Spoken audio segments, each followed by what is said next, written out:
Okay, as you can see on the screen right now, I was actually driving uh, on a very long distance travel while coming back. Before I was experiencing this, you can see my RPMs around 2200 while the OD light is flashing. You can see my temperature gauge almost going to the hitting the last button right there, hitting the red button.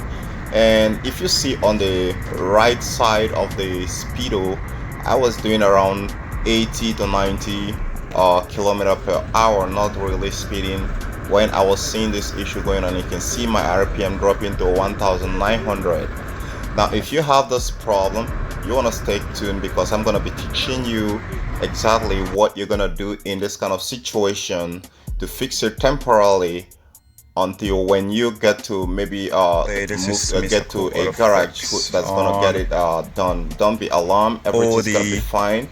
All I need to light do need you to flashing. do is to pay a very good The first attention thing I want to to this say how very to detailed and fix it, comprehensive or at least temporarily, content that I and created what you need to know concerning this prior to that. OD I've off light encountered this problem flashing. a lot Stay on for the this record. When you see this going Ford on, it's Mondeo not the end of the 98 world. model Don't forget to with subscribe if you're 197 new to my mileage channel. on. And for obvious reasons, I believe that there are certain things that's actually going bad on it. It's through a lot of trouble codes which I've read sometimes, but the problem comes randomly, intermittently, and go. Now, if you can see this very car right now, that's a little bit different between what Ford did and what Honda did. Honda did a very good job. Most of their car, Honda Acura, they left that very part that's actually making that mess on top of the gearbox.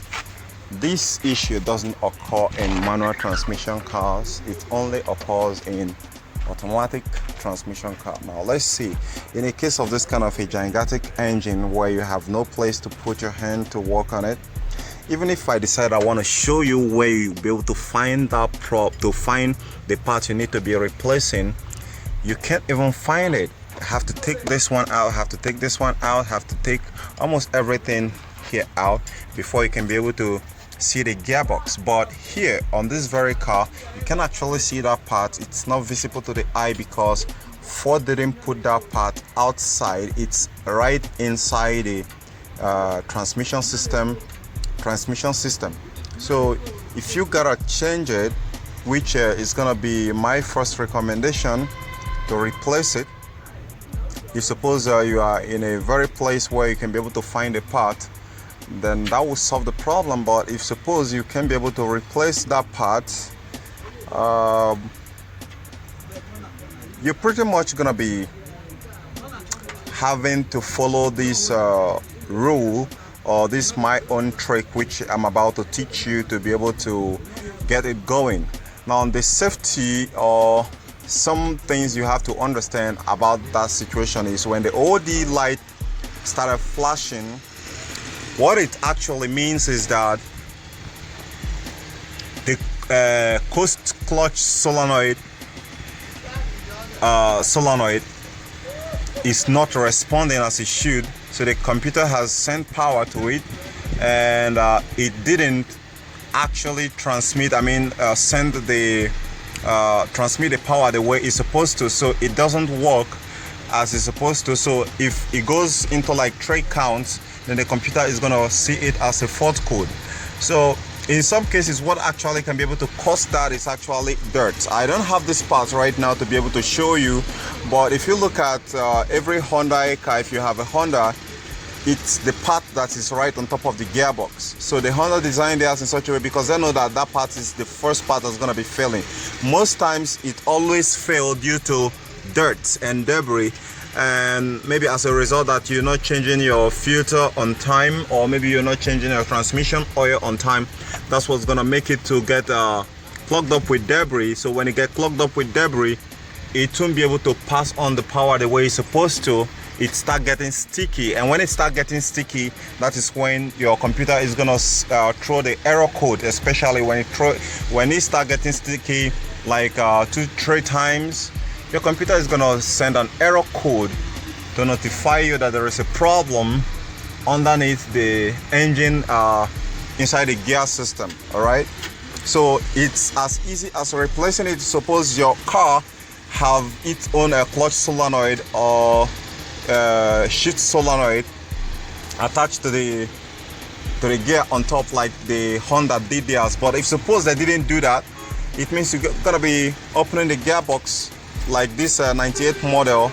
Every CD4E automatic transmission system have their own clutch solenoid embedded inside the gear, as much as the filter, which is not underneath like every other car. So the tip which I'm going to be teaching you today on how to get this problem is you're going to be needing an OBD scan tool. All right, you're going to be needing OBD scan tool to get this problem resolved. So you locate the port down here. I decided to get this one out because I have another scan tool which I use that won't go inside that place very firmly. So I decided I'm going to take this one out here so I can be able to plug in anytime when you start having that issue. Okay, here is another tip you have to understand. In view of this current problem, your car is gonna be experiencing some other issues such as surging, sluggish, delays in transmitting the power. Between 2 and 3 is where the problem is gonna be mostly. So, and those actually is where your coasting clutch and shift solenoid is actually taking effect. So most times it's gonna be stalking between 2000 RPMs and won't go pretty much above 2005 RPMs. Sometimes, some other times, it's also gonna be making the car to actually shift very poorly, and not just only poorly, you might have to step off the gas pedal a little and step on it again for it to actually regain its shifting capabilities. So these are the symptoms you're going to be feeling. And if suppose you're traveling a long distance, you're doing a long distance journey, when this kind of issue comes on, don't get freaked out, just concentrate.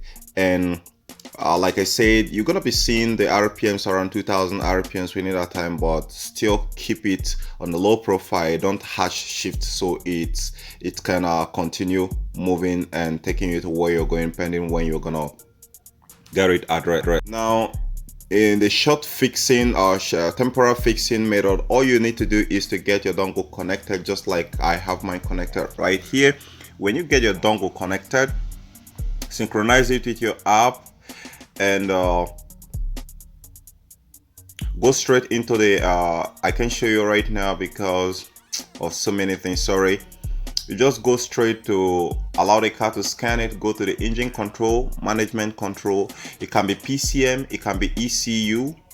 All right, so as soon as you go to that, allow the computer to read it. If it is a very good scan tool, most times this scan tool has the ability to just does what paperclip does to fuse that is blown out. Now what that does is simply giving a power directly to that solenoid to test it if it is still functioning. That is where a very good scan tool comes into place. And when it does that, if that solenoid have been sticky before, then it will get a fresh power, then it moves. I mean, it get power and it works. Then what happens? Your car computer validates it, then it disappears from the OD flashing light disappears. Now another very alternative second solution, which is still going to do it, is if your scan to finish reading the codes and the computer didn't validate it, what you need to do is go ahead and erase the code. When you erase the code, this OD light flashing is gonna get off, and when it gets off, your car computer validates it, your car comes back to normal. So all you need to do is don't step on the gas pedal harsh, just drive really smooth and normal, and everything's gonna be fine. I hope you catch that. I hope you catch that. Well, if you don't catch that, let me repeat. You don't need to step on your gas pedal really harsh after clearing the fault code and the OD off light get disappeared from your dashboard. So just drive normal like a normal person. Even though if you're not normal, no problem, just drive like a normal person, and the problem is not gonna come back for a long time. So don't forget to subscribe, share with your friends. This is Mr. Code Office. I catch you guys later. Bye for now.